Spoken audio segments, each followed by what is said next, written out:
of band is this? Everybody poops sometimes. Give us the smooth. Wake up, sweetness. Your first time should be more than special. I'm in, Savannah said. Good Lord, Gemma. When a man and a woman, in this case, really, really love each other, what happens is they fuck. Ooh, hello? Oh, dang it, I lost my fish. This next word almost sounds like Quidditch. Quidditch milade Diana Agosiagath an Fiedian. As much as I love fucking you, sweetness. We stared into each other's eyes whilst I moaned in ecstasy. Having consumed half of the bourbon, I keep saying bourbon. You know, every time I mess up on a word, Stunt Mama just shows up. She had her seductive smile on her lips. I said we couldn't have sex. I didn't say anything about everything else. Ew. Happy to help. Biatch. You are the spark of light and the vastness of my night. His note, like a finality to a beautiful, breathtaking song.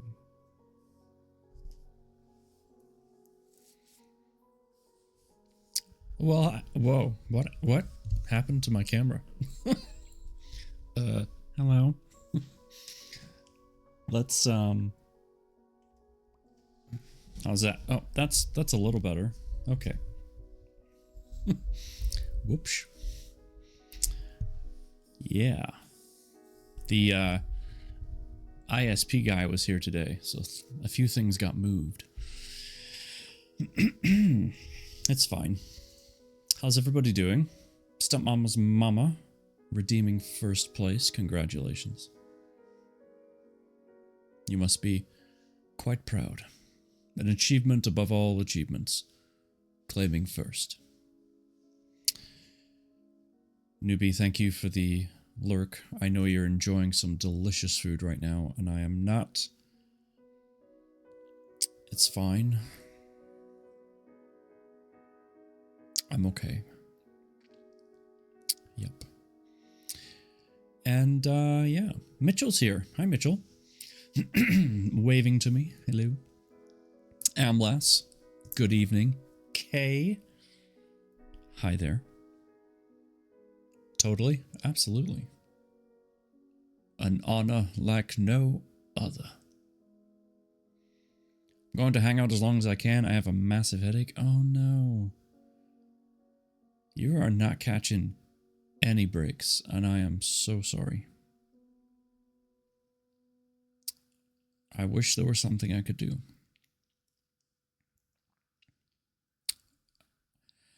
For those of you that are planning to stay up late tonight to listen to more reading,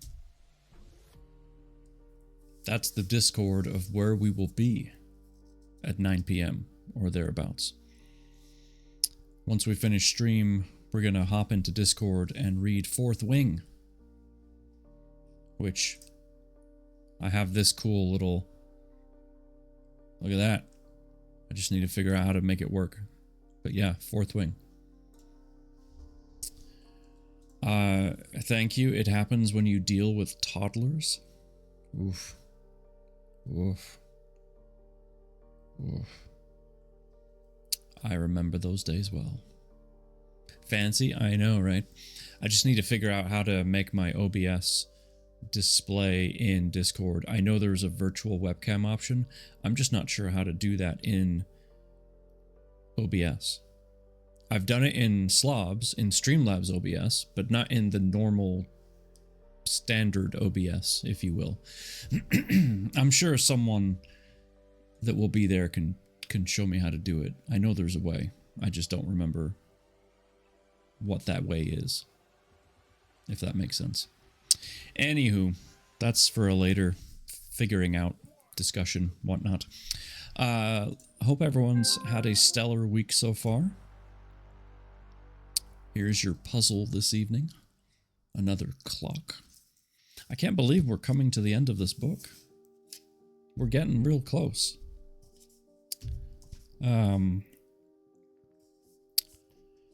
Chapter 30 is where we're starting tonight. And there's only 33 chapters, I think we said. No, 39. Just kidding. I don't know where 33 came from. Either way, we're not far from the end. Let's see. What else do I need? Oh, before I get into the book, it is important to note for your calendars that on Thursday next week, I won't be here. So we're gonna do stream on what?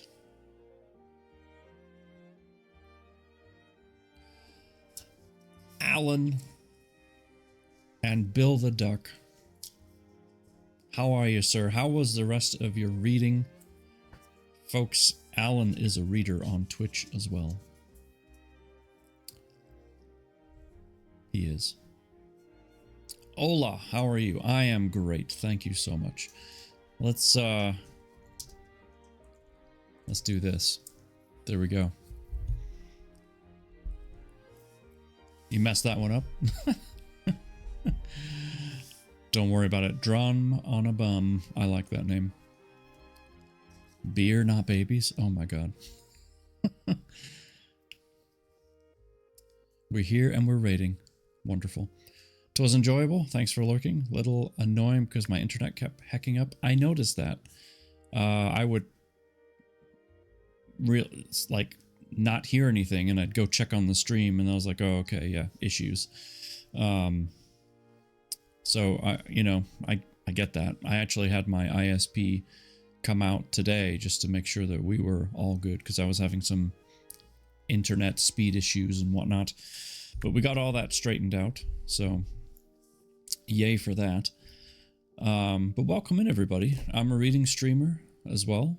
We're about to get into Future Proof, as you can see on the screen there. I was just saying that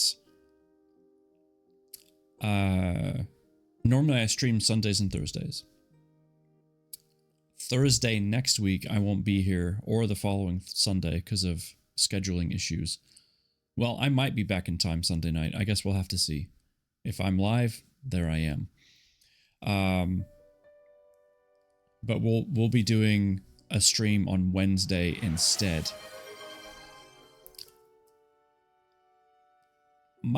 Eldred, push-up counter? Yes. Every sub is 5 push-ups. Thank you so much. You just got here. You didn't have to subscribe. My goodness. Wait, I'm messing this up. Edit count. That's what I want to do. I can't even remember my own things. Thank you so much for that subscription. And Beer Not Babies, thank you for the follow. I'm going to be lurking. It's late night for me and I need some sleep. I get that. And 19 bits as well. What are you doing? Thank you so much. Just take it easy. Calm down. We just met, okay? In somebody else's Discord tonight, we're also going to be reading Fourth Wing, continuing that story. We're only 1 chapter in. So I shall look as well. Yep, no worries. Going to make some dinner. Please do. Please get the food. Thank you all for coming over. For those of you that need to leave, I totally understand. For those of you staying, you're more than welcome to stay. And thank you for the follows and the subscription. Very kind of you. So yes, reading this tonight and on Sunday. We'll probably finish it on Sunday, maybe. If not, we'll definitely finish it on Wednesday, so a day earlier. And then we'll start this book, The Fall, after I'm back from my trip, okay? So, like Thursday in 2 weeks or something like that. I do need to practice some guitar before bed, but we'll leave the lurk on. Hey, no worries. I get it. I'm a drummer myself, so I understand the need. The Fall, like the show on Netflix? No, I don't think so. This is about a murder, a missing child, and a society that doesn't care. You drum too? I do. My sticks are actually right up here. My drum set, however, is long gone. I need to get a different one. Maybe one day, but... Alright. I've been blabbering on. I don't have a kit anymore. I used to have a Pearl Export series, but... I love chicken drumsticks. Does that count? It depends on who you ask. It depends on who you ask. See? Totally counts. Well, thank you all for being here. Thank you for the lurks, for those of you that need to lurk. For the current book, Future Proof, we're !future if you want to know more about this book and the author. We're going to get started tonight with Chapter 30. Chapter 30 is called Up Where We Belong. It starts on page 234 of the printed copy. So settle in, do your thing, relax. I'll read to you, and we'll see where the night takes us. Okay.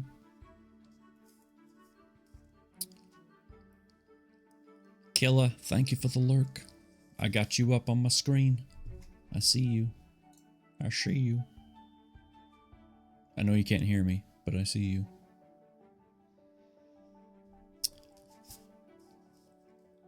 She'll have you on in the back. No worries. Thank you. I appreciate it.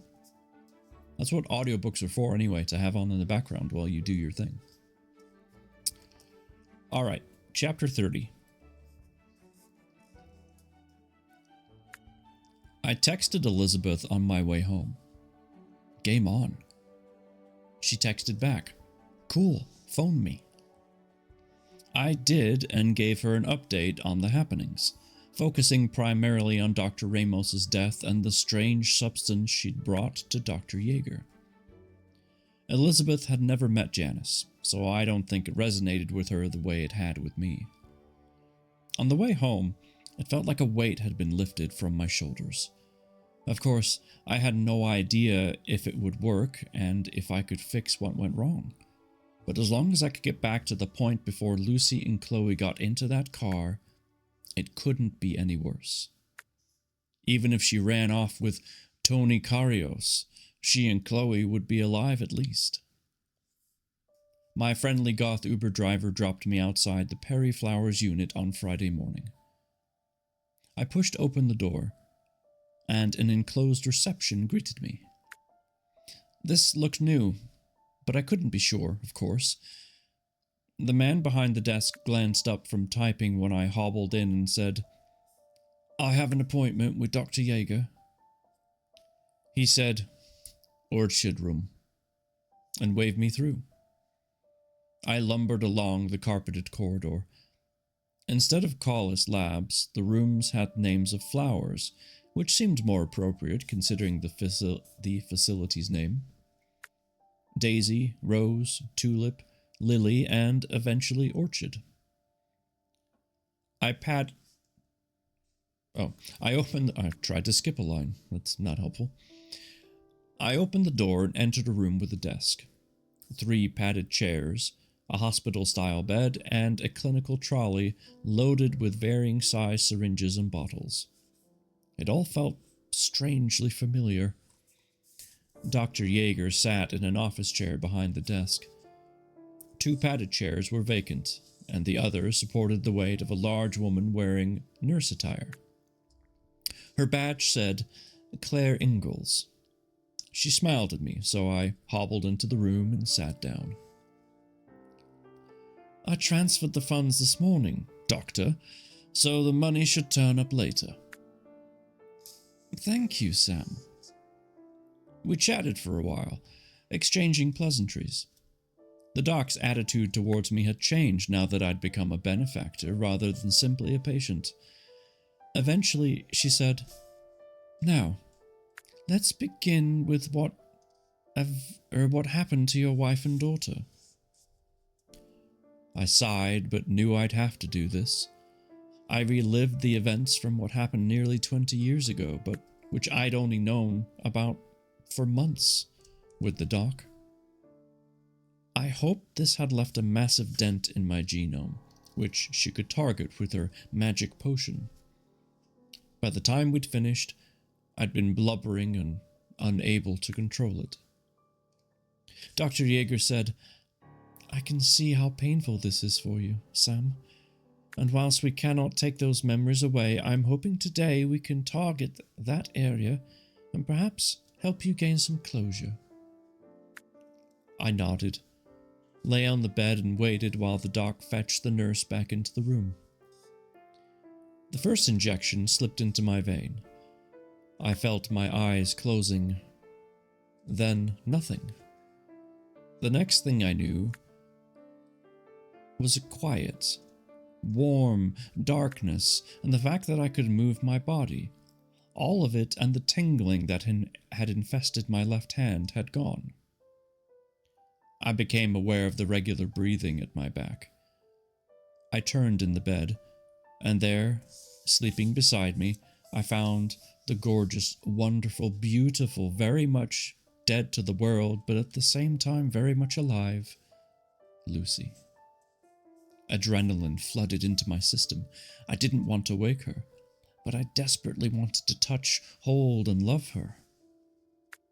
I leaned over, put my arm around her sleeping form, and snuggled beside her. I thanked the universe, God, Dr. Yeager, Elizabeth, the Solomon Islands, and Dr. Ramos. Anyone and everyone that had helped me get back here. Probably for the last time. I realized that if I changed the timeline, I'd never get the money, and neither would Dr. Yeager, and the project would grind to a halt. Maybe that would be for the best. I didn't know. I leaned over and pressed the home button of Lucy's latest iPhone 4S, which was by now probably nestled in a museum somewhere. 5:45 a.m. I wouldn't be able to sleep, but lying here in the dark hugging my wife, I didn't care. Her phone alarm went off 45 minutes later, and she struggled to get free of my arms to flip it to silent. "Sam," she complained, giggling, "what's gotten into you?" "I love you so much." "I love you too, but you've got to go to work. And I've got that meeting with YTG later to see if they want me to use Chloe, or to see if they want to use Chloe too." My blood ran cold. It was that morning. I hadn't been given much warning, but enough, I hoped. "Can I come too?" She stared at me with sleepy eyes and bed hair. I didn't care. She looked just so sweetly gorgeous. I loved her so much. My heart was packed so full of emotion that it might burst. "Why?" I shrugged. "I just can't bear being apart from you today." "What about work? You can't just not go." "I'll phone in sick. God knows they owe me enough hours." She stared at me, trying to work out what had gotten into me, and then her face broke into a huge grin. "It's Tony Bloody Carrios, isn't it? The green-eyed monster again. What are you like?" I smiled. "I'd take that." "Come if you want. It might be handy having you there to entertain Chloe anyway, but you'll have to suffer Hardy Harkers first." I couldn't wait. I went for a shower while Lucy dressed and fussed over our daughter. How lovely that sounded. Our daughter. alive and well, not buried with her teddy in a cold, dark grave. I shuddered, even though the water felt hot on my thin, healthy body. Given what I'd been through recently, I felt thankful and appreciative. I would never take anything for granted again. Ever. And that was chapter 30.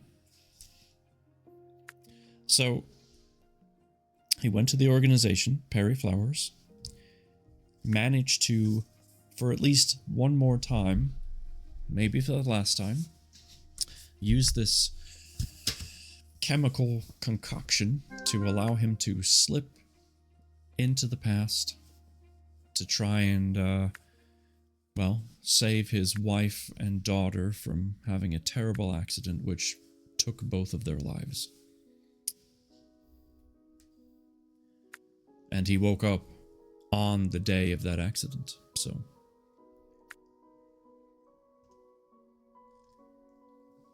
Ooh, that's hot. But it's so good. Stunt Mama's in the puzzle. And Super's here. What's up, dude?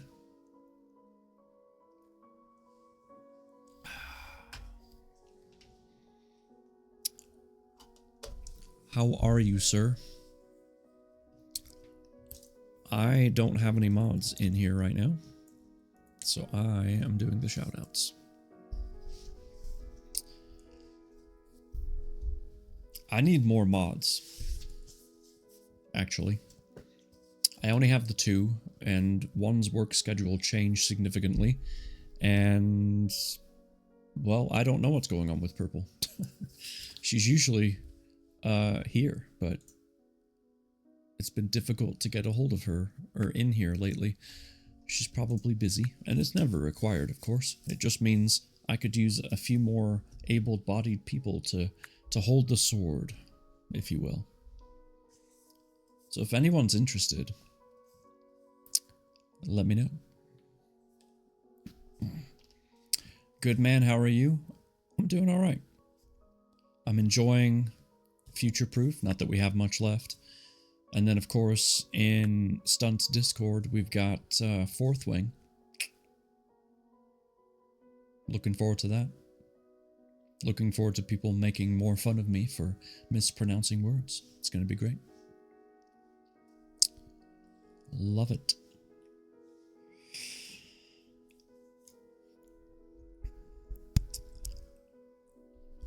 I'm level 18, almost level 19 in Helldivers now.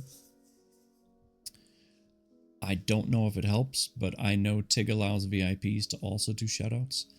Yeah, it's not just the shoutouts. I would like to have a mod here just in case something unruly happens and I don't catch it because I'm reading this or something else. How?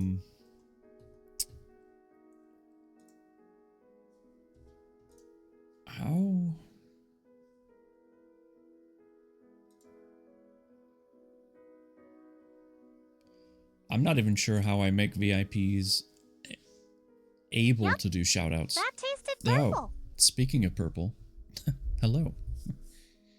There she is. Hi, Purple. How are you? Speaking of the purple is here.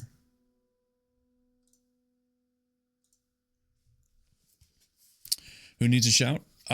Nobody now. I got it. Well, you need a shout. I'm okay. My tummy hurts. Aw, I'm sorry. No one likes an upset tummy. I was just saying it. I was thinking about the notion of adding a couple more mods because right now I just have yourself and Red, and you know, life. Oh, Eldred, thank you for that follow. Appreciate it. It would be great to have just a couple of more abled, warm-bodied folks. I could help, but on some days I'm at Here There Be Monsters. That's okay. I mean, No one's ever required to be here. Ever. Even if you're a mod. Like, it's not a requirement. It would just be helpful sometimes for me if I had a few extra people, just in case the mods that are, or the folks that are modded can't be here. Like, that way there's overlap, you know? Like, Purple, your tummy hurts. I don't expect you to be here right now. Unless you just want to lay back and listen with your eyes closed. Then, I get it. Totally get it. But Amlas, if you would like to be a mod, I'm more than happy to make you a mod. Absolutely. I'm not really that familiar with Twitch, but I'm here almost every stream. You are here almost every stream. You're looking for the relaxation? Okay, then you're in the right place. So Amlas, if you want me to knight you, I will. And Kay, I know you're here all the time, but I don't want you to do something you're uncomfortable with. So don't sweat it. Okay. We're going to keep going with our book. We're on chapter 31. It's called Perfect Day. Here we go.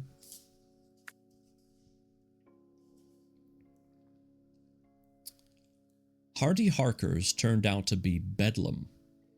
I watched as somewhere between 20 and 30 toddlers dashed madly about a room half the size of a tennis court, chasing balls, toys, and each other, while the group of mums, childminders, and au pairs sat together in small groups drinking coffee and chatting.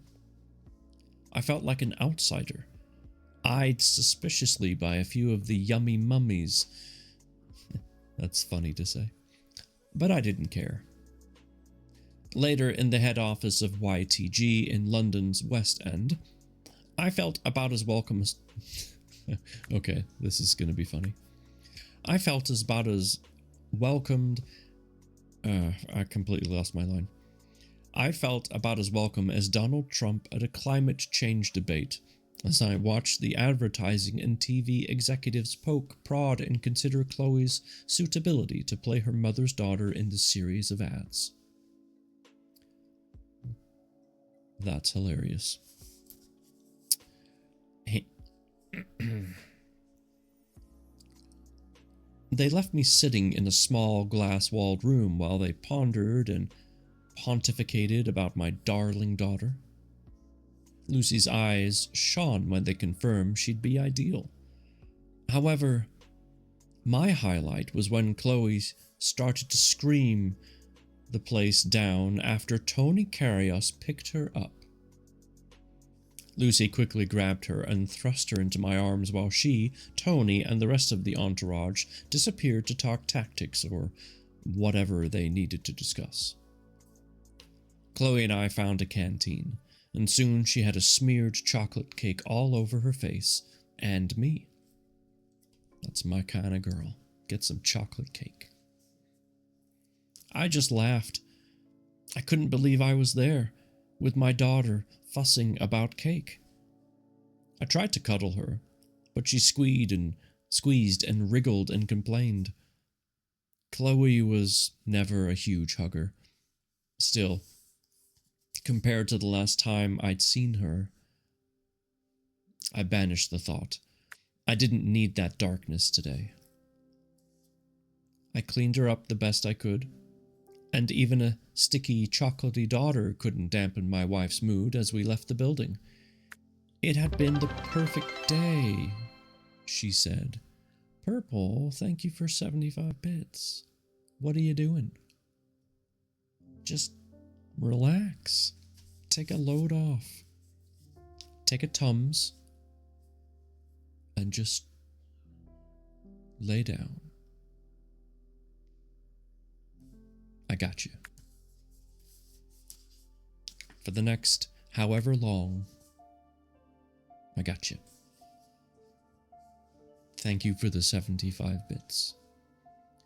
Giving you the last biddies I may ever be able to give you.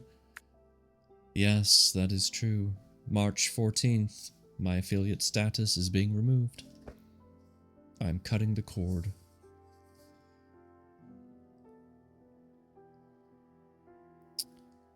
Thank you.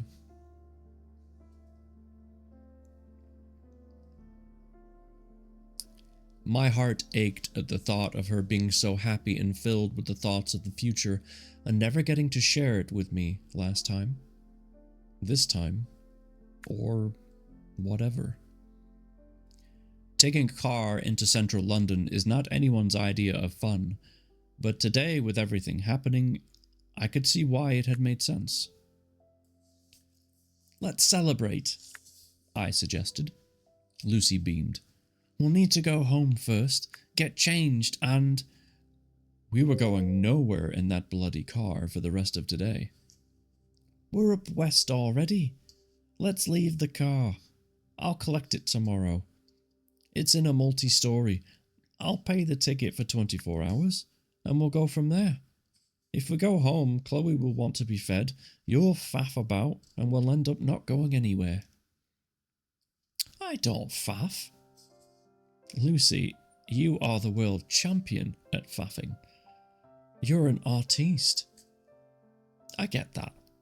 But today, you're just Lucy Harris, wife and mother who deserves a damn good pampering. She smiled. I thought you were about to say something rude and suggestive there, Mr. Harris. I laughed. That comes later. Okay, so where are we going? I remembered Chloe's fussy knickers, who didn't like anything that wasn't drizzled in breadcrumbs and fried. Whizzles. Chloe likes it there. A cheer from Chloe and a shrug from my wife. They serve that more Merlot you like.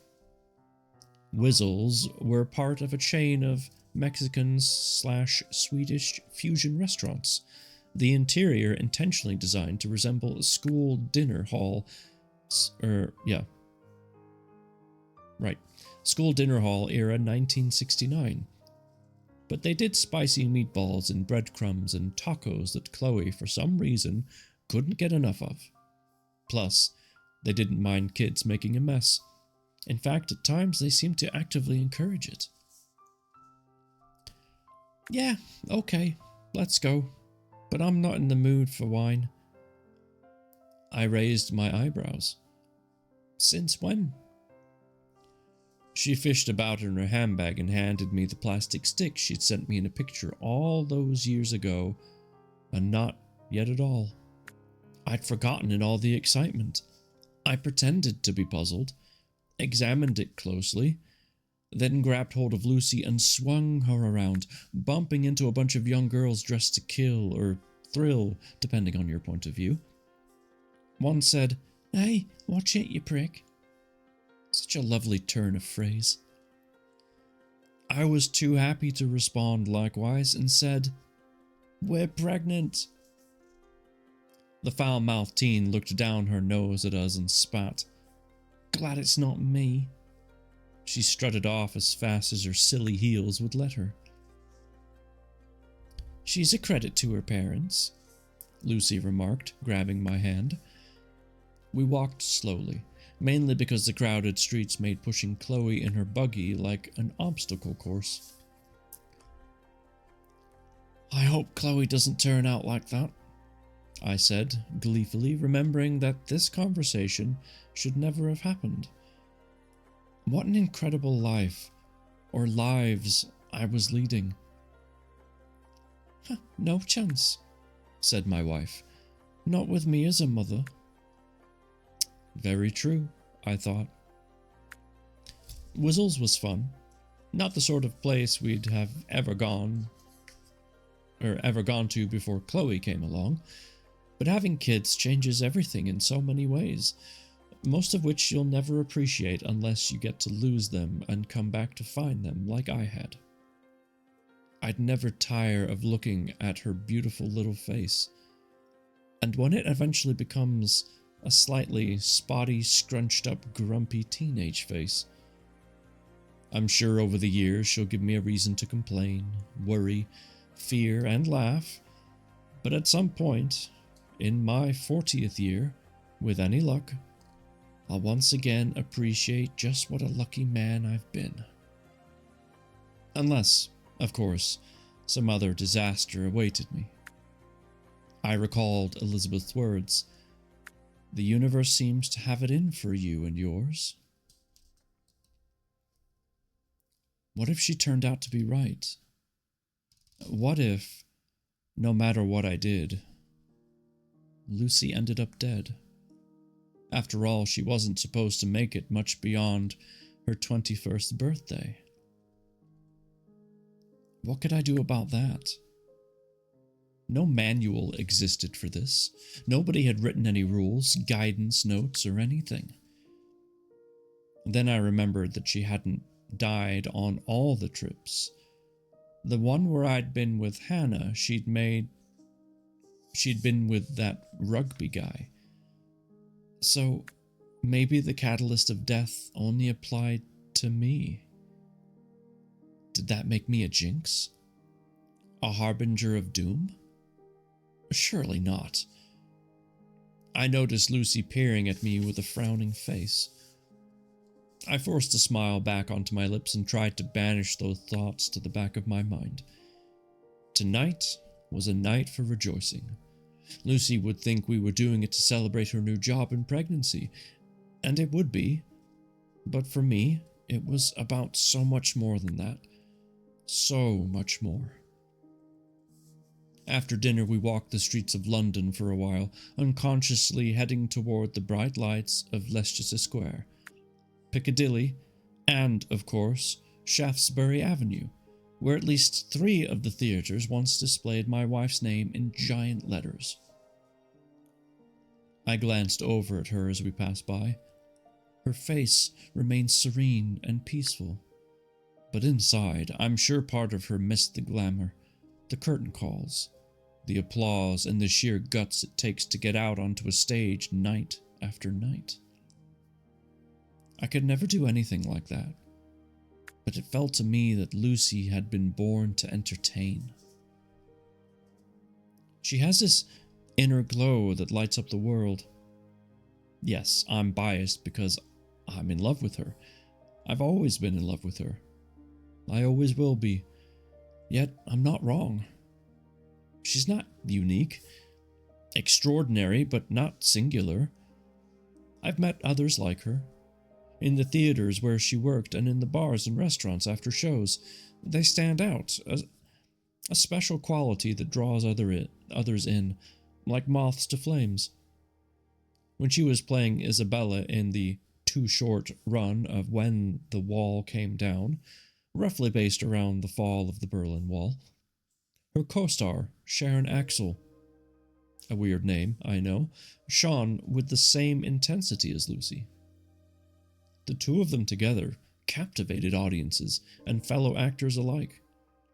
Alas, neither the script nor the score was good enough to fuel anything but a brief run in London. But the two of them, on and off stage, were captivating. She missed this life, I'm sure, but she had another life just now. Being a mother. Becoming a mother again. All things being willing. Was it as fulfilling as an audience cheering you every night? Only she could answer that. I may ask her one day, and I may not.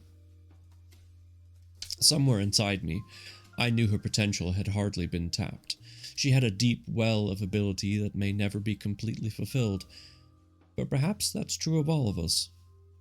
How many people truly achieve what they could achieve?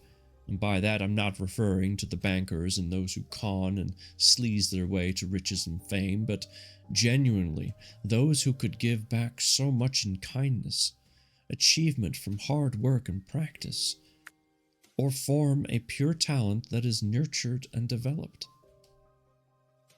I'm not sure where this philosophical bent stemmed from, I suspect it might have been born from my recent experiences and the pain suffered following the stroke, the physical, mental, and emotional distress, the memories of which would soon begin to dim and darken. I needed to write them all down, or they'd vanish altogether. There were valuable lessons in all that pain, and I didn't want to forget them.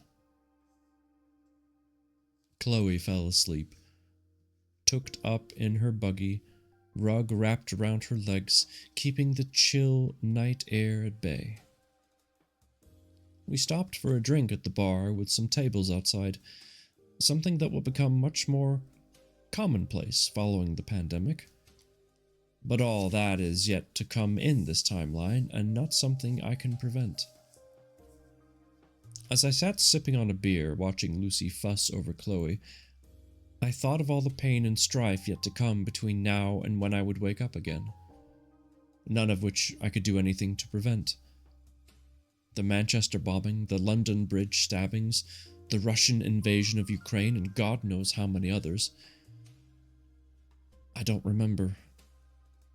Of those I do remember, I don't know the dates.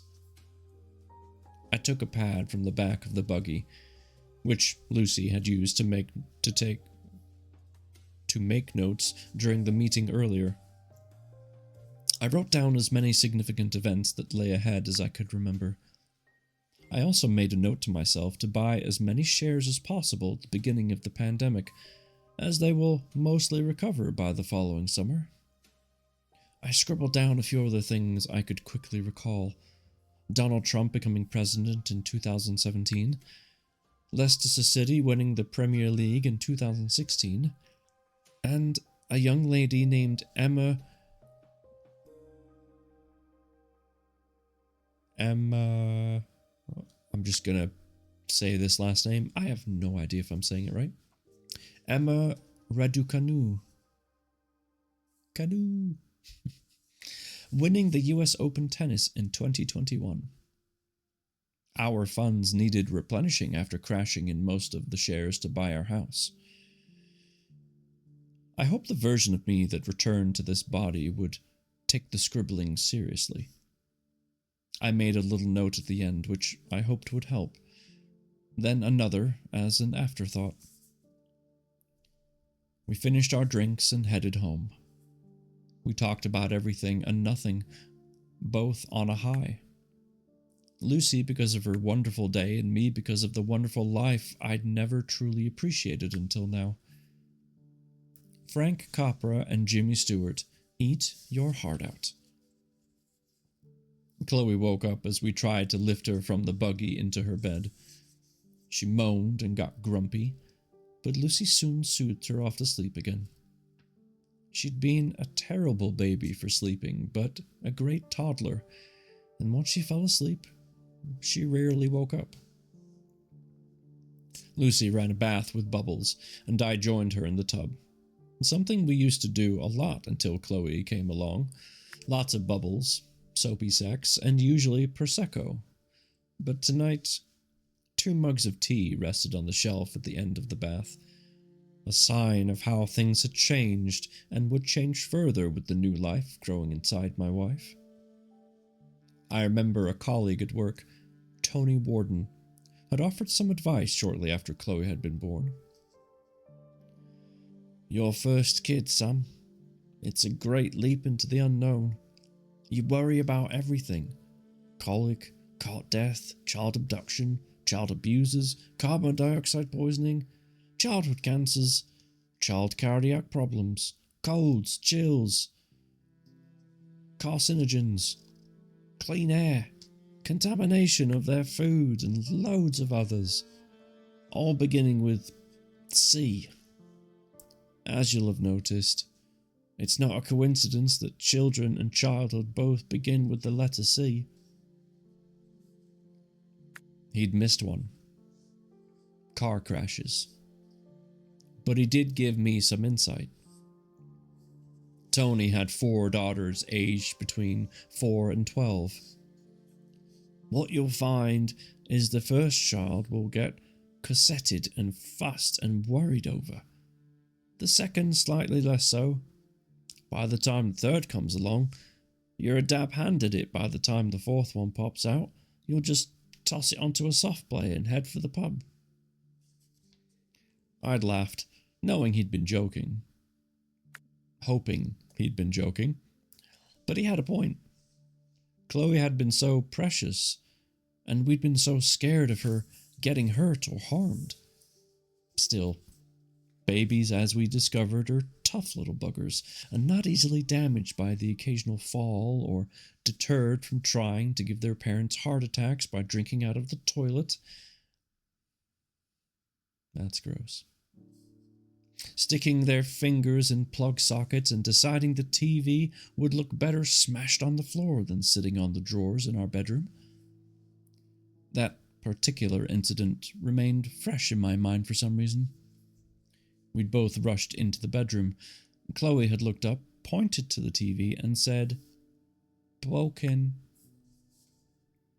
It certainly was, but she'd been unhurt, more to the point.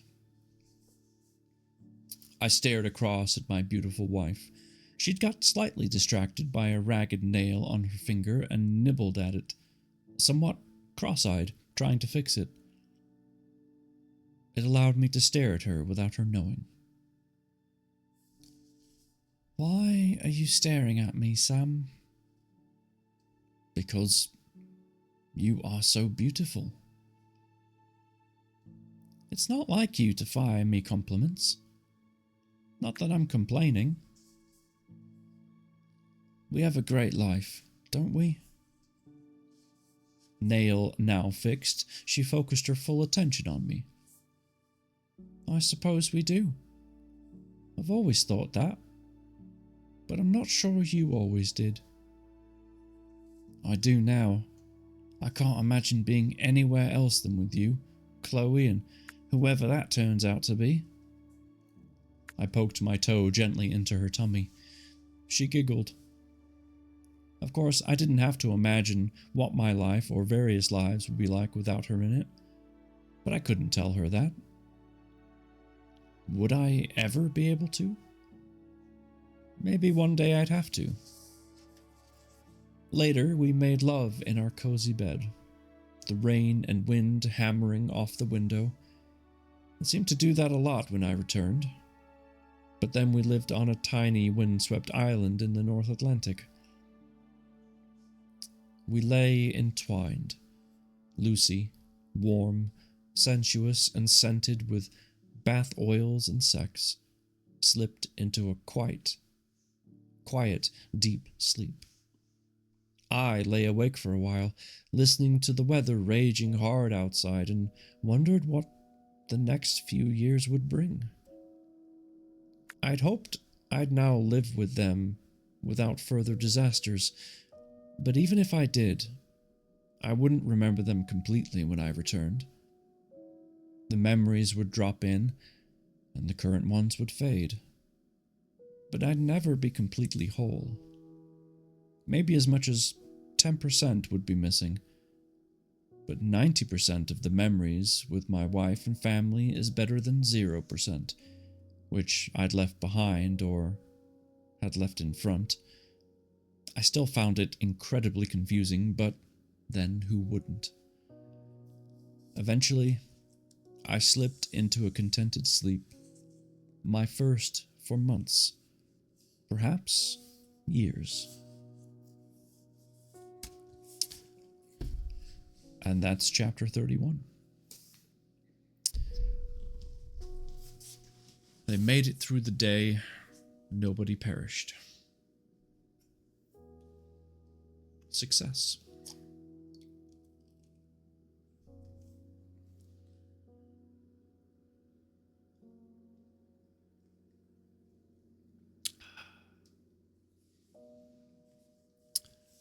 Beautiful. It's pretty good, Eldred.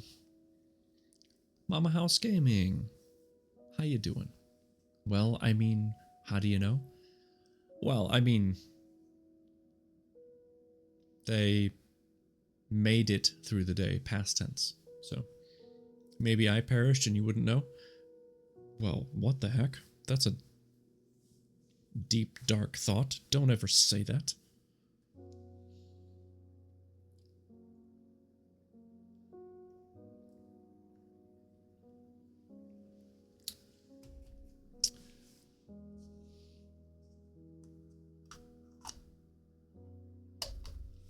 I will say one thing, though. This story has given some really good perspective on life. How much of life do we take for granted? How many of the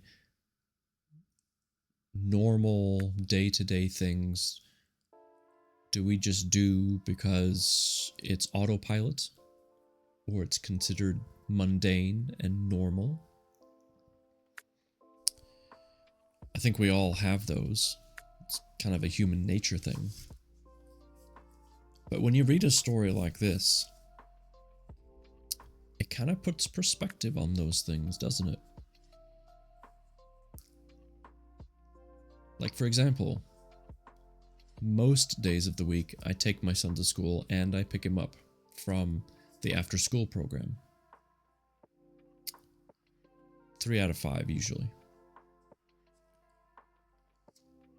If I suddenly didn't need to do that anymore because, you know, something bad happened, that would be... It's like a normal routine thing. Get up at a certain time, get the lunch ready, make sure he's got his medicine, you know, all the steps that you take. And to just remove that and poof, it's gone in a blink of an eye. It's crazy. It really makes you think about what you got. Certain parts I do, some I don't. Yes, a thought that occurs to me often. Yeah. I'm very grateful for the first world plumbing and hot showers and having a car. Me too. Me too. I don't take those for granted. I'm a fatalist, so I'm always like, what would happen? Yeah, I have to admit I've had a lot of those types of thoughts in my life as well. That autopilot is spot on. You stop to think about how much your life is on auto and all of a sudden you are conscious of it all. It's true. It's true. Even like coming to this stream twice a week. It's my schedule and it's on my agenda. It's something I want to do, but it's not quite to the autopilot part yet because I have to check things and make sure things are working and, you know, blah, blah, blah. But the concept of it is autopilot, if I can say that much. But I did actually think to myself just yesterday, what would I be doing if Twitch wasn't part of my life? Because it's been part of my life now for more than 2 years, coming up on 3 years. Like, it's not a long time in the grand scheme of things, but it feels like a long time. And I can't think of what I would be doing. I'm trying to remember what I was doing before.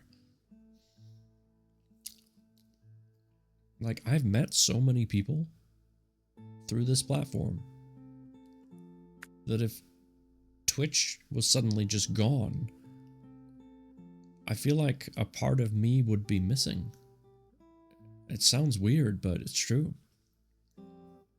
The adjustment of not having Twitch would be a shock to the system. I would adapt, because that's what human beings do, but that initial stage of trying to figure it out, man, that would be rough. That would be super rough. Well, on that positive, fun note, I'm going to take one more sip of my drink, and we're going to keep going. I honestly would miss a lot of people. Yeah, same. Seriously.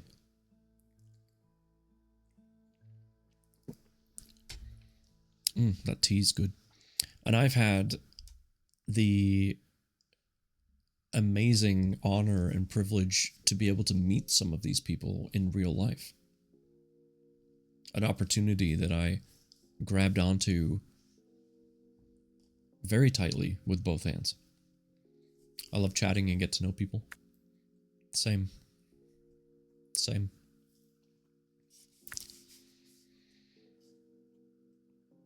Wouldn't you know? Chapter 32 is called The Language of Love. Well.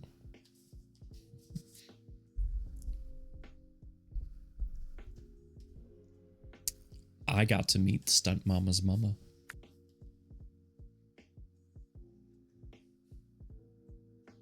It's true. And Stunt Mama. But I got to meet Stunt Mama's mama.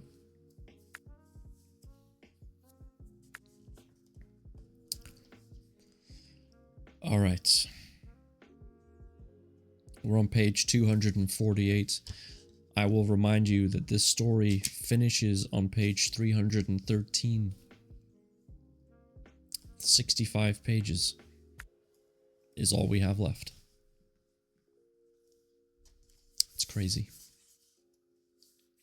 I'm eager to see how this book ends, but I don't want it to end at the same time.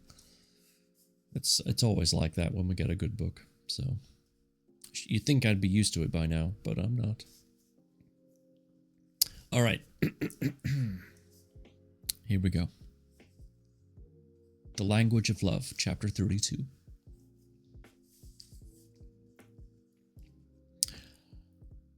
I awoke, confused and concerned as usual, from my trip down the rabbit hole. The memory of being snuggled up and warm beside Lucy's lovely body and listening to the rain still lingered. It took me a moment to realize the smiling face of Nurse Peyton. I always feel that way with a book every single time. I know, it sucks. To realize the smiling face of Nurse Peyton meant I'd returned to my time. Or perhaps, knowing what I knew now, a personal determiner like my time was wholly inaccurate. I felt more confused than usual because I'm sure Nurse Peyton hadn't been there when I drifted off.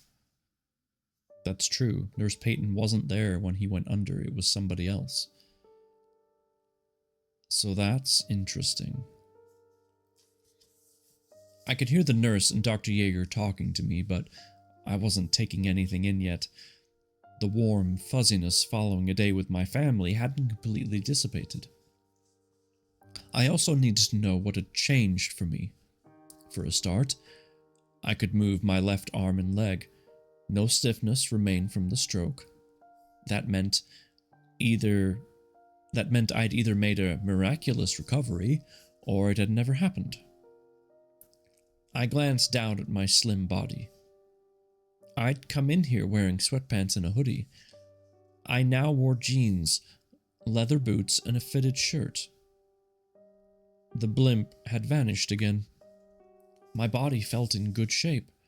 Not gym bunny like I'd been once, but decent, which meant I might see my 50th birthday, which had been in serious doubt before.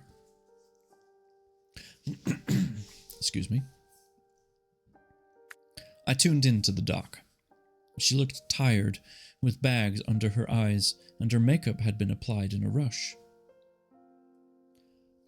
Sam, are you feeling okay?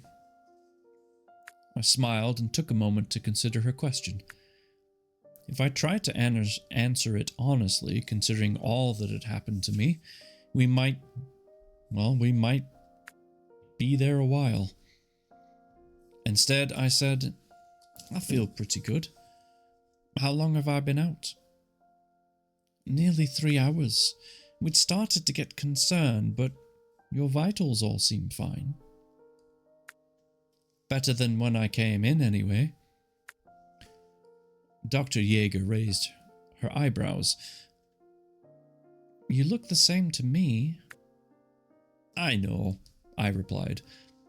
I feel a little confuddled still. Can I take a few minutes? Dr. Yeager said, Of course, we can debrief later. Dinner is at 6 tonight. Okay, I said, a little uncertain. Where's my room again? They both stared at me for a minute. Really, you don't remember? I shrugged, befuddled. Dr. Yeager said, Confuddled. I laughed. Yeah, that too. I stood up and rubbed my face. The doc said, Room 7. I patted my pocket and touched what felt like a credit card. I pulled out a key card. Okay, I'll see you later. Thanks. So that means he's no longer the rich guy that just paid his way into a treatment. He's a patient again. I left the room. The door still said Orchid on it. That felt familiar. But I knew I hadn't been a resident earlier. I'd walked on a rather stumbled in here as a stroke patient and had planned to stumble back out again if it hadn't worked. A few minutes later, I found room 7, opened the door, and flopped down onto the bed. On the night table sat my mobile, blinking away with unread text messages. I didn't want to read anything yet. I needed to wait for the memories to drop in. So far, everything remained blank. Disconcerting, but not unexpected. I did pick up the letter beside my mobile, printed on Birmingham University notepaper. Sam Harris, 23 Bletchwood Drive, St. Albans, Hertfordshire, 15th August. Dear Mr. Harris, following our recent meeting and discussion, I am pleased to be able to inform you that we have managed to secure a place for you on the upcoming epigenetic research and testing program. We've attached the joining details on the unattached sheet, and we very much look forward to welcoming you to Perry Flowers. The program, as we discussed, will be on a residential basis for 1 week beginning 15th November. A room has been reserved for your convenience. Should you have any questions or need clarification, please contact our Chief Administrator, Miss Ursula Goodall. Yours sincerely, Dr. Linda Yeager. There was a bunch of telephone numbers and email addresses underneath that I didn't bother to read. I sat back and tried to understand what had happened. I remembered my note at the bottom of the list I'd left myself and wondered if, over the years, I'd bet on Trump, Leicester City, and Emma Raducanu.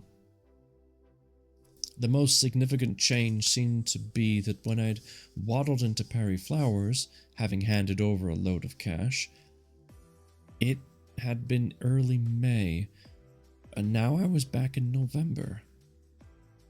I suppose as I hadn't lost my family in the crash, and I hadn't got fat and unhealthy, the stroke and the months of rehabilitation hadn't occurred. Confusing or what? Back from your delicious dinner? Ugh. I hope it was delicious, because I love it there. Welcome back. Good to see you. I scribbled down my thoughts and memories onto the notebook I found lying at the top of my travel bag. Then I lay down on the bed and waited. The pennies slowly began to drop into my brain like those arcade games from which the afternoon game show Tipping Point is derived. As the memories plinked in, they pushed the existing ones out. I glanced over at the notebook, my only anchor to a world or worlds that no longer existed, proof that I'm not mad, or perhaps a journal that confirmed my insanity beyond any reasonable doubt, as they say, would tell. My journal of craziness. As before, the earlier memories came first, and I relaxed back onto my pillow and hitched on for the ride, which would no doubt be bumpy. The first significant worry occurred when Lucy reached her eighth month of pregnancy. She'd been filming her latest installment of the YTG adverts with Tony Carrios. They'd become a huge hit. The viewers waited eagerly for the next installment. The first series had seen Lucy and Tony young, free and single, dancing the night away in an open-air nightclub in Ibiza, on a cruise for young couples, and on a short break in Rome. The second installment showed them on a family holiday in Sicily with Chloe. I hadn't been able to go on that one due to work, but it rained a lot, so Lucy had said. They also drove Route 66 with Chloe in an open-topped Cadillac. The travel company hadn't funded a trip to the States and instead found a dusty road in southern France that resembled a portion of the iconic route. The one they filmed most recently showed them sitting in a golf buggy, Chloe in the back and Tony in the front, driving with his hand on Lucy's bump. I remember not liking that at all, but she got well paid for it. Plus, her profile had gone sky high, and the offers for TV and theater roles had poured in, most after she'd been given birth. However, a famous branded clothing company had engaged her for a poster campaign for their pregnancy jeans. On the day in question, she'd gone into the Pinewood Studios for some editing shots. I'm not sure what that entailed precisely, but she'd been up and away by the time I got up. I got a call at 11 a.m. that she'd started bleeding, and Chloe and I rushed to the Hillingdon maternity unit. Lots of tears and lots of tests. Always lots of tests. Agonizing, then relief when we got the news that all seemed to be fine. But Lucy had been warned to rest at home. It took less than 3 hours for her to become bored. She started hoovering the floor and picking up toys. I arranged to work from home for a few days, and on hearing the vacuum cleaner, I galloped down the stairs and ushered her back to the couch. "This house is a disgrace, Sam. It needs cleaning, painting, and—" "It's fine," I said, which was entirely the wrong thing to say. "You're fine living in a dump.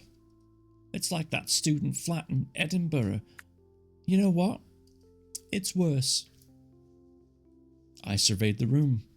The lovely stone floor with rugs and quality furniture, a huge flat-screen TV on the wall, various solid oak trunks where Chloe's toys lived when she wasn't scattering them around the house, large bifolded doors leading to an immaculate lawn, and apple and plum trees with Chloe's playhouse and swing set. Yep, just like my old flat, with the bathroom that even rats wouldn't live in, stinking from the last 6 months of curry takeouts. Yep, it's a dump, okay? Maybe I'll get some students to move in to tidy up the place. She punched me on the arm, but managed a weak smile. "I wanted to get the place sorted before Mia arrives." We'd discovered ages ago that our next precious little parcel of love and chaos would be a girl, and Lucy had the name ready. I liked the name Mia, but even if I hadn't, I wouldn't have said anything initially. There had been plenty of time for my wife to change her mind. I almost expected her to, but Mia had stuck. I didn't know women wanted to do the nesting thing for the second child, but I suppose it made sense. Why don't I get a decorating firm in to do it? You need to take it easy. How do we know they'll be any good? Ask your Uncle Jeremy. Oh, good idea, Sam. You're on the ball today. She reached for her phone, took it from her bag, and dropped it on the floor as she curled up. Well, as curled up as a heavily pregnant woman can, and groaned in agony. Chloe came skidding through on her trike and said, "What's wrong, Mummy?" A puddle of vicious liquid soaked the couch and dripped onto the floor. "That's not good," I said aloud, but didn't mean to. "No shit, Sherlock," Lucy groaned. It took nearly 40 minutes to drive to the hospital. It might have been better waiting for an ambulance, but we probably did it quicker on balance. They took Lucy to the labor ward, but I had to wait for Lucy's friend Caroline Hunter to show up. They'd met at one of the playgroups, or maybe at all the playgroups. She often came back to our house with Lucy and occasionally stayed over. I liked her. She was single by choice. Yummy mummy to a Beatrice, a dark-haired elfin toddler whom Chloe adored. Caroline said by choice so often I now called her Caroline by choice Hunter, though not to her face. She appeared, removed Chloe from the chaos, and left me to go and search for my wife. I found her sitting up in a bed eating toast. Not what I'd expected. The midwife, a small, pretty bundle of Welsh happiness called Fiona, assured me all was fine. Lucy had gone into premature labor, but being only 4 weeks from her due date, nobody needed to panic. Everything would be fine. Fiona liked the word fine. She used it a lot. Over the next 8 hours, she must have said fine maybe 200 times. Near the end of Fiona's shift, Mia emerged. She came kicking and screaming into the world, a little ball of dark-haired fury who wouldn't settle unless attached to Lucy's boob. The next day, we took her home to meet her big sister. And so began the complex and unique relationship that... Newbie, thank you for the 100 bits. Didn't have to do that. I appreciate it. Thank you. You spoil me sometimes.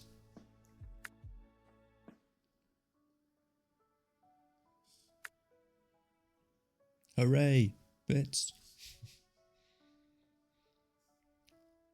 Chloe's birthday was in July and Mia's in November. If you plan to have children, you should ensure they are all either born in the summer or the winter. One in each will cause issues. Chloe's birthday parties were usually outside in the sunshine. Mia's in some dark, warm hall or venue protected from the elements. Mia hated it.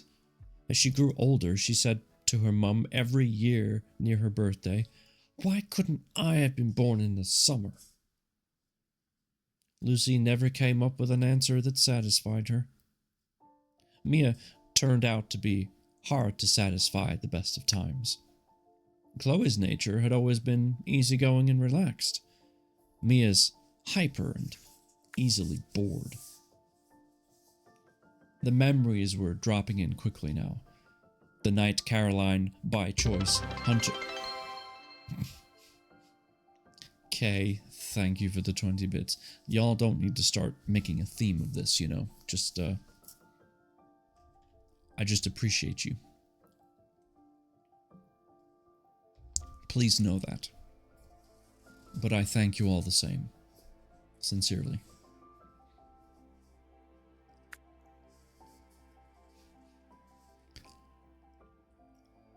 Gotta spend them? Well, I mean, if you gotta spend them, you gotta spend them. Thank you for spending them on me. The memories were dropping in quickly now. The night Caroline, by choice, Hunter, cornered me in the toilets at a wedding and insisted that I take her home and shag her. She'd been drunk, but I told Lucy anyway, who confronted her outside the hotel near the tennis courts. Caroline by choice Hunter didn't come to our house again, though Lucy did see her occasionally, mainly because Chloe and Beatrice's relationship hadn't been affected by Caroline's proposition. The anxieties of the girls being ill over the intervening years breezed through my brain like a hail in a storm. But they'd been okay. The wonder of Christmas mornings, Chloe's first day at school. What an emotional roller coaster that had been. Her first teacher, Mrs. Lawson, pudgy and lovely. Her last day at junior school, and all the tears shed for teachers she wouldn't see anymore, with the class of kids scattered to the four winds. We'd considered private schooling for high school, especially as I had heeded my advice and bet on Trump, Leicester City, and a particular young tennis player. I'd also invested what I could during the market downturn of 2020. Financially, we were secure, but the local high school had an outstanding reputation, and we'd need money for the girls later, so state schooling it would be. Chloe's first broken leg. There were 3 in all. Competition gymnastics took its toll on her bones, meant she missed a month of year 5, a month of year 6, and 6 weeks in her first year of high school. Her first proper boyfriend, Harry from her year, who took her virginity on her 16th birthday and broke her heart simultaneously, drifted in and out of our lives. She never told me, but Lucy did, making me swear I'd never mention it. It had happened to her, too, I remembered. What resonated through all of this was the love I felt for Lucy. It had never wavered nor lessened, and if anything, had grown. Different from when we first got together. We had kids, so our lives were sprinkled with occasional arguments and spats, but I'd always been truthful with her. Even with Caroline by choice Hunter episode. She'd been very attentive towards me for a while after that. The green-eyed monster again. Shame nobody else took such an apparent fancy to me over the years. I remembered all this and yet didn't remember any of it in the way I'd recorded my trips in my notebook. Lucy's breath erotically washing over me on the wall outside school that afternoon, the day and night together in my student dump in Edinburgh, standing in the rain outside the theatre waiting for her to emerge, and my most recent trip, falling asleep snuggled up naked with her, listening to the weather raging outside. The rest will never be wholly mine. Bits of me will always exist out of our between time. But that's okay. I have my girls and my health, both priceless. The memories will all settle on me and eventually in me, and I'll know everything I need to know with the occasional gap, as I've learned that... Drink!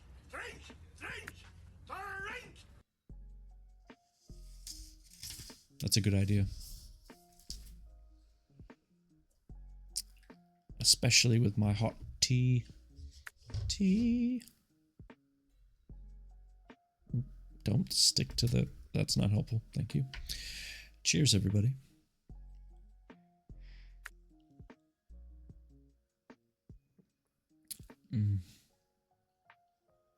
It's just soothing. Making some myself. Fantastic. Ash ball. Oh, wow, we are still working on that puzzle. Well, it's a bit of a tricky one. Yeah. How are you doing, Ash?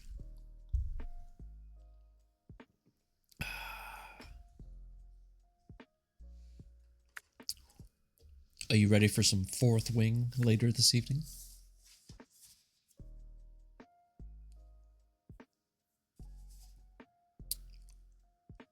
Oh, no. Yeah, it's always a different one every time I stream. Yeah. I wish I had some tea. My stomach decided to add to my misery. Oh, no. Okay. Oh, I'm sorry. Yeah, tea would be really good for that. I am so sorry. And I lost my place. Oh, wait. No. I think we're good. Yep. I found it. I'll be getting ready for work soon, so I'll be jumping in there as soon as I leave the house. No worries. We'll be glad to see you. Brother-in-law passed his illness? Ugh. Come on. Get it together, people. I hope it passes quickly.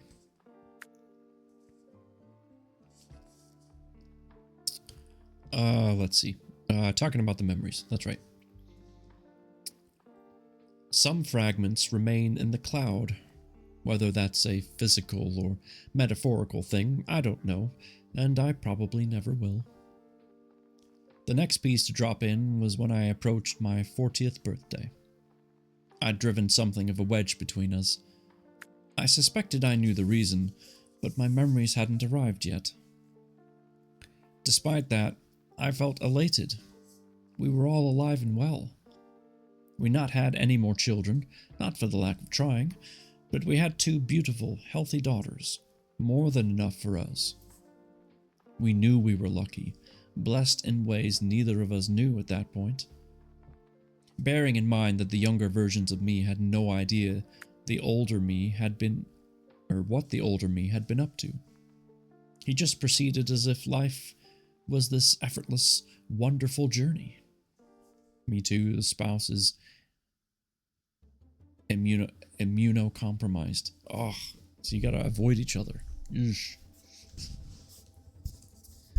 That stinks. Sorry. Never just an easy thing, is it?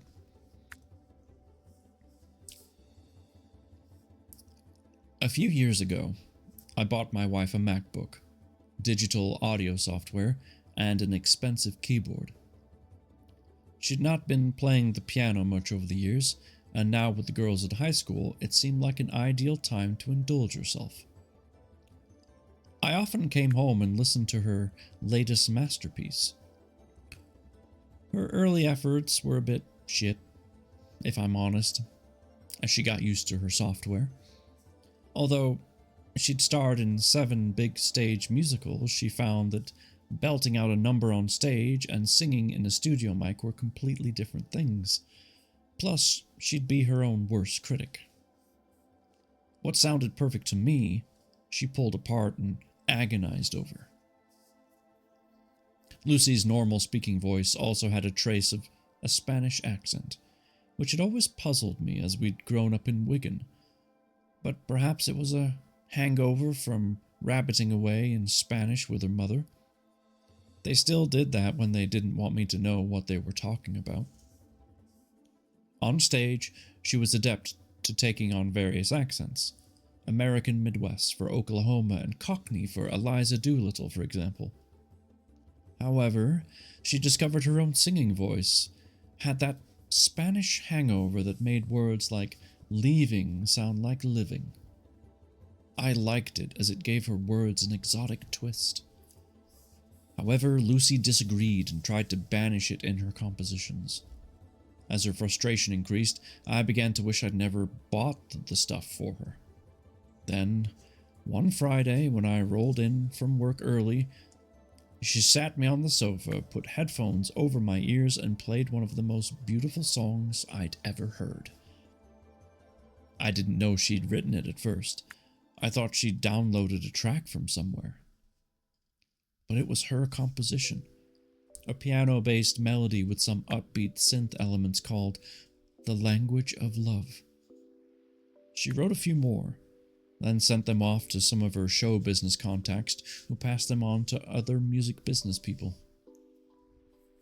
Eventually, one day, 3 months after she'd plonked the headphones on my head, she got a call from the manager of Mila's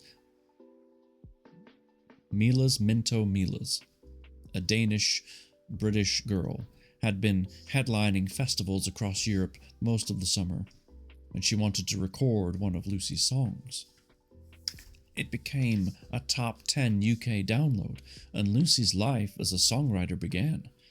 Something I'd always believed she should have done earlier. Unlike me, however, she hadn't been able to go back in time. She wanted to release her songs under her own name, but then the world went into lockdown and everything stopped. Lucy caught COVID in the spring of 2020, and we had a few anxious days where she coughed and spluttered, but recovered quickly. I tested positive, but had no symptoms. Mia and Chloe tested positive too, but apart from Mia being more moody than usual, we got off lightly. Then, a few months ago, the shit hit the fan. My fault, of course. Well, the future me. It all revolved around the note I'd written to myself all those years ago and only a few hours ago. As well as the advice around the shares in Trump, I told my younger self something I'd heeded. I didn't know if I'd believe the note when I'd written it, but it felt like an insurance policy I'd have to have on balance. Despite the risk of alienating and possibly losing my wife's trust, it felt like something I had to do.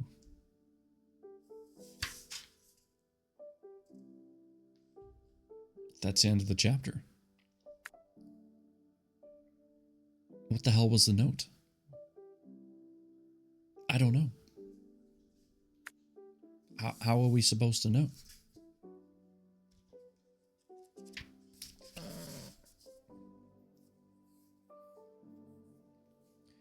He told him his wife is going to die. Maybe, but I don't know why that would make her so mad.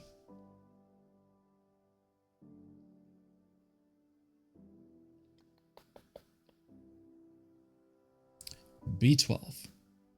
I am focused. I'm always mostly focused.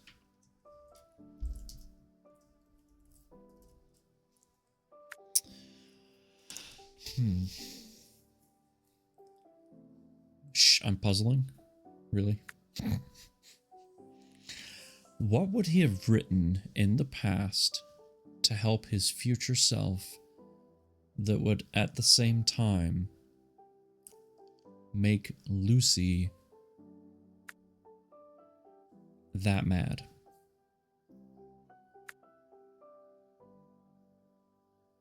I don't know. I don't know. The other question is, where do we go from here? And I ask that because I had intended on not finishing this book for another 2 streams. However, chapter 33 starts on page 261, which gives us about 42 pages. That is the end of the chapter, really. I wasn't kidding. I didn't just pause. That's actually the end of the chapter. Nope, right here.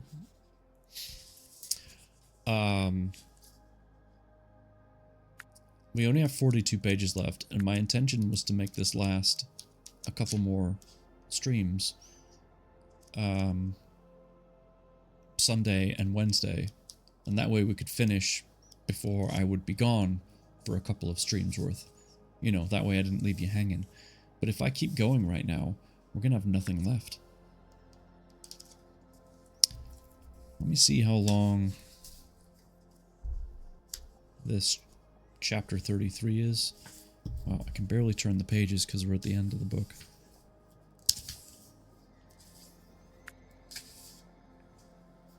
Let's see, 61 to 60, it's 7 pages. Not that long. Yeah, we might as well. We might as well. One more chapter, right? Should we do one more chapter? Is that okay? One more song. One more song. Okay. Let's get through chapter 33, and then we'll call it for the night. And then, of course, don't forget, I'm going to be in this Discord reading the next couple of chapters of Fourth Wing, if you're interested. Chapter 33 is called About Damn Time. Lucy found the letter from Dr. Yeager confirming the large donation to her research program. Perhaps I wanted her to see it. Maybe that had been easier than trying to explain it. Okay, that's not a note. That's a letter. Anyway. I'm not sure what angered her the most. The fact that I'd squandered, in her eyes, a lot of money on a medical study, or that I'd not discussed it with her. Probably the latter. The row had been blazing, hurtful, and probably the worst we'd had in the 15 years we'd been married. Lucy resorted to a litany of Spanish expletives, a trait she'd displayed when furious. Off the scale, in other words, and made worse by the fact that I didn't have a good explanation or defense. Following the instructions of a note I'd made more than a decade ago made no sense even to me, which, of course, at that point, knew nothing of the future of what would or had, pick your tense, happen or happened. Gosh, that was confusing even to read out loud. The fact that the program was a mental health one, in and of itself, made a kind of sense given the completely crazy irrational actions that had preceded my attending. In the end, Lucy left me to go and stay with her mother, whose health had declined recently. It gave her an excuse to leave without admitting she needed some space from me. It fell on the week of Mia's birthday.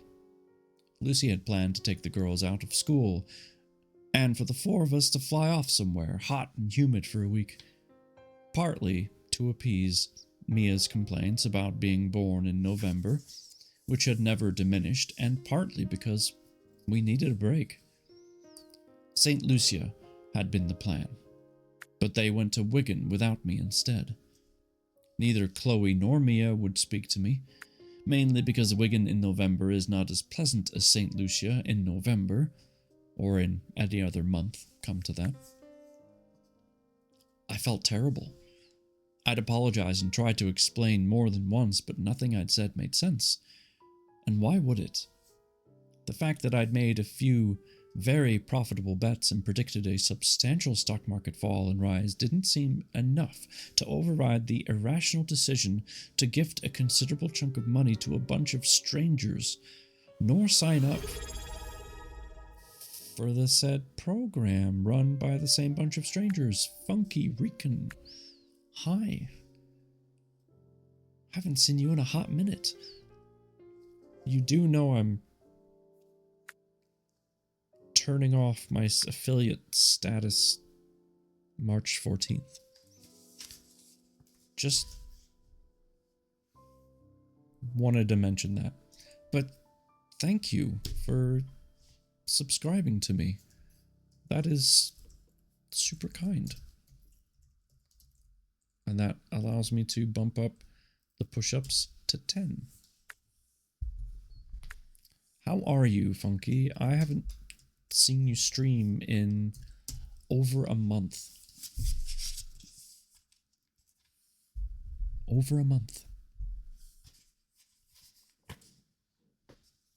And I'm sorry I wasn't able to join in Among Us. I hope it was fun. I'm okay, just busy, life and whatnot. I miss you too. I miss you too. Thank you for subbing. Thank you for being here. If you haven't played Helldivers 2 yet, I recommend it. Just gonna throw that out there. We are finishing up a chapter for the evening, and then I'm gonna be reading in a Discord. So if you're curious about the book Fourth Wing, that's where we'll be. But thank you again for subbing. That's super kind.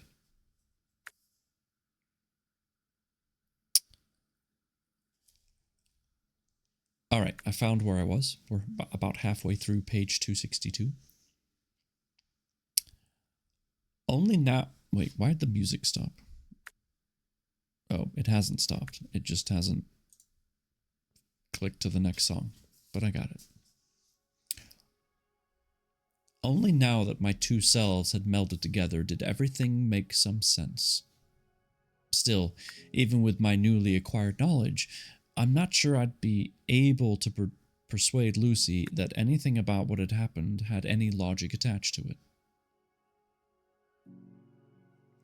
The worst case scenario would be that Lucy left me, but at least she, Chloe, and Mia would be alive, which would be a huge step forward from last time. We also had money and a decent life, so it seemed. I had progressed to the editor-in-chief role of a conglomerate of online and published magazines covering various subjects.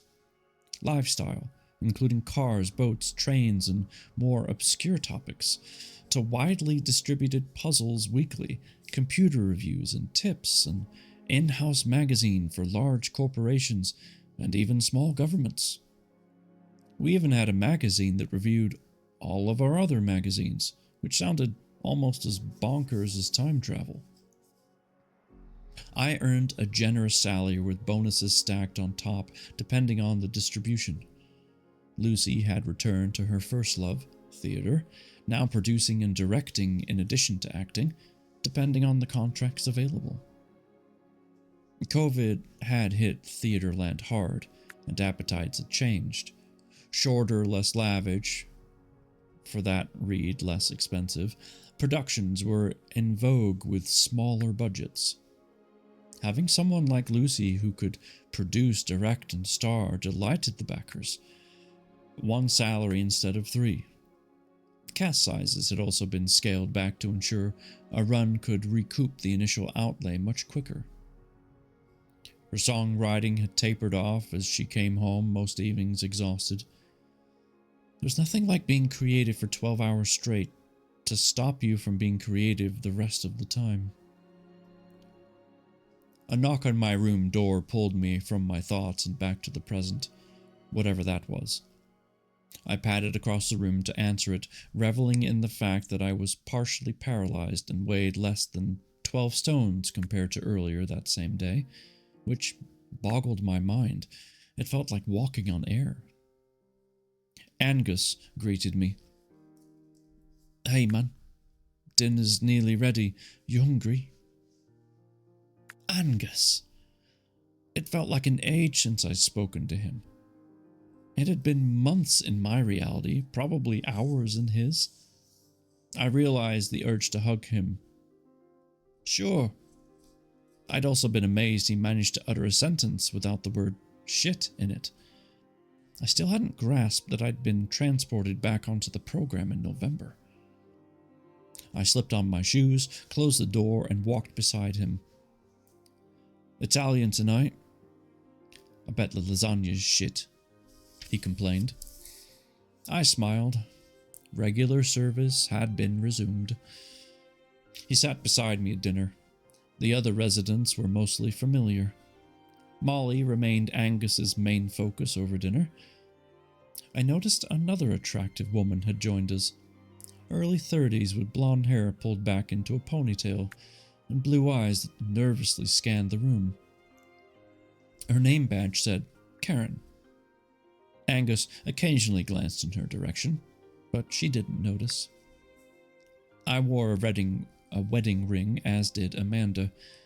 Everyone else, including the newcomer, who may have been here for weeks for all I knew, didn't. I wonder what ripple effect I'd cause to bring Karen into our little group. I don't suppose it mattered much. Dr. Yeager intercepted me after my evening snooker match with Angus. I beat him comfortably again. I still don't remember how or when I learned to play. A fragment that will be forever lost in the cloud, I guess. And for some reason, Las Vegas, Nevada is calling me. You may leave a message. We headed to her office. now situated a few doors down from the Orchid Lab. Maybe it had always been there. She sat at her desk and fired up her PC. It bleeped and beeped, and eventually the doc started typing. "You are quite remarkable, you know," she told me. I didn't know how to respond, so I just nodded. "Your genome profile showed extensive damage." "I'm sorry about that." She flashed me a smile. "By rights, you should be sitting in a padded cell, or at the very least be projecting a socially awkward personality. Instead, you have a successful career, a gifted wife, and lovely children. It goes against all my training." She paused and frowned. "Have we had a similar conversation before? This feels very familiar." I nodded. "Possibly. Anyway, I'm not sorry to be proven wrong in your case. When we collected your DNA sample, we had to retest it a few times to ensure we hadn't made an error. Have we discussed this before as well? Maybe déjà vu?" She smiled. "It's something. Anyway, I'd like to thank you for your generous contribution to the project now that we've finished your course of treatment." "Thank you for the opportunity." I felt so grateful for the gift the doc had bestowed upon me, even though she had no idea. It allowed me to fix what once went wrong. I'd been truly blessed. In this timeline, in her timeline, all the episodes of my treatment had been seamless. In my world, not so much. "I'm assuming you'll be going home tomorrow as planned?" Dr. Yeager asked, gathering up her paperwork. "I might leave this evening. The roads will be quieter than tomorrow morning, and I'm anxious to get home." "To your wife and daughters?" "They're staying with Lucy's mother in Wigan, so I'll get some alone time." "Ah, we all need that," she said, a throwaway remark, but I knew better. I'd had years of alone time across multiple lifetimes. She stood up and we shook hands. "It's been quite a journey," I said. Dr. Yeager cocked her head to one side. "You don't seem much changed from when you arrived." "That's what you think," I laughed. "Thank you, Doctor. I'll be forever in your debt." I turned and left a bemused psychiatrist standing behind her desk staring at me. I hadn't asked, but the fact that Dr. Janice Ramos' name remained on the whiteboard at the reception told me she hadn't died yet. I went back to my room and composed a letter. It took me a while to work out how to word it properly, but in the end, I just wrote what I felt. "Dear Dr. Ramos, first, thank you for listening to me while I was on the program. I found our time together helpful, positive, and sometimes life-affirming. I wasn't sure how much she would remember, so I kept it vague. I know that the main ingredient of the compound, SBC, used to fix the faulty genome comes from your home island, and that the main constituents cannot be replicated in the laboratory. I know this because Dr. Yeager told me this in an alternative timeline. She will not remember any of our conversations because, at that point, there was hardly any compound left, and there was no way of obtaining any more. Please bear with me. I'm also aware that you are the main driving force behind the program, as you brought the idea to Dr. Yeager a few years ago and obtained the SPC from a tribal elder near your home. I also know that the islanders have used it for generations. I also realize that on its own, it would not cause the effects on me that it has. But in combination with the plasma stuff that Dr. Yeager injects into me, it effectively seems to repair the affected genome, not chemically, as Dr. Yeager appears to believe, but by transporting the patient back in time to the actual event that caused the problem to occur. This allows the patient to prevent the event from happening in the first place. Listen, I completely understand how crazy this sounds, and whilst I get that you are a psychiatrist and probably believe, quite rightly, that I'm a delusional nutcase, I hope that just a tiny fragment of your psyche has retained that mystical outlook shared by your people. In any event, whether you believe me or not, what have you got to lose? I know you plan to go home in the Solomon Islands for a visit soon. I don't remember the exact dates because Dr. Yeager never told me and I didn't ask. But you will be there on January 15th, when a devastating cyclone will hit the island, and you and your father will die. Your mother will survive. Here's a thought. Regardless of whether you believe a word of this or not, why not invite your parents over to the UK for Christmas and beyond? Let them have an extended stay until the end of January, to be on the safe side. What have you got to lose? Nothing. And if it turns out that I'm a delusional freak, the worst that has happened is that you spent some quality time with your parents. Please, don't disregard this letter. Even if you don't believe me, don't take the risk. Kindest regards, Sam Harris.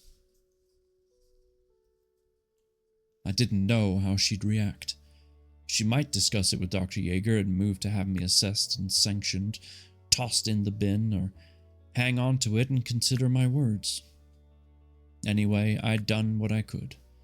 Given her background and upbringing, I suspected Dr. Ramos might be more open-minded than Dr. Yeager, but who knows? I stuffed my clothes and belongings into my bag, picked up my journal, checked I'd not left anything, and walked to reception. I handed a letter to the receptionist, who assured me that Dr. Ramos would get it in the morning. I watched as he put it in with the pile of other mail in her pigeonhole behind him. I walked out to the car park, beeped the black Mercedes, which I knew by osmosis to be mine, dropped my bag into the boot, started the engine, and headed for the gates. I glanced back once at the low-rising buildings. I'd spent the last few weeks, years, hours, depending on your point of view, inside those plain-looking structures. My experiences inside had changed my life, the lives of my nearest and dearest, and the lives of people I'd never met before. I shook my head in bewilderment and pointed the car towards home. I still had work to do. And that's the end of chapter 33. There are 39 chapters in this book, which means we have 5 left. No, 6, sorry. 34, 5, 6, 7, 8, 9. Thank you.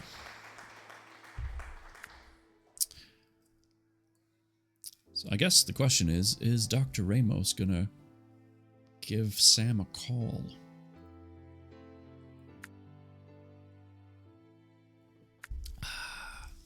If Dr. Yeager knew what kind of treatment she really had,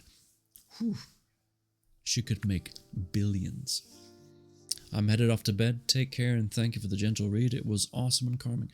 Thank you for being here, Eldred. I really appreciate it. Seriously, come back anytime. You are more than welcome. Have a good sleep. We ourselves are gonna raid out, and that'll give me a couple of minutes to get ready for my next reading. Thank you, Purple. Good night, Kay. Take care of yourself. I hope you feel better in the morning. Hopefully a good night's sleep will kind of recoup you a bit.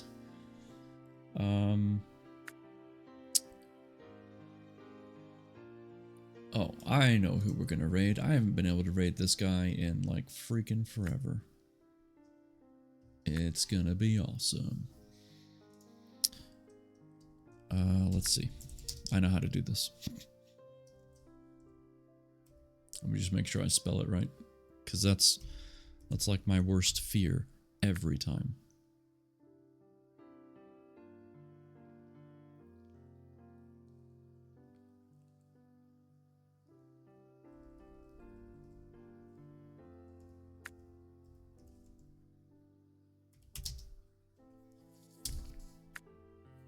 Alright, folks. We are rating Rexter. He says he's just chatting, but he's not just chatting. He's playing a game. But either way, he's a cool dude. He also plays the drums. Please feel free to copy this raid message if you would like. And yeah, we'll be back on Sunday. And then again on Wednesday. Not Thursday next week. Wednesday next week. Okay?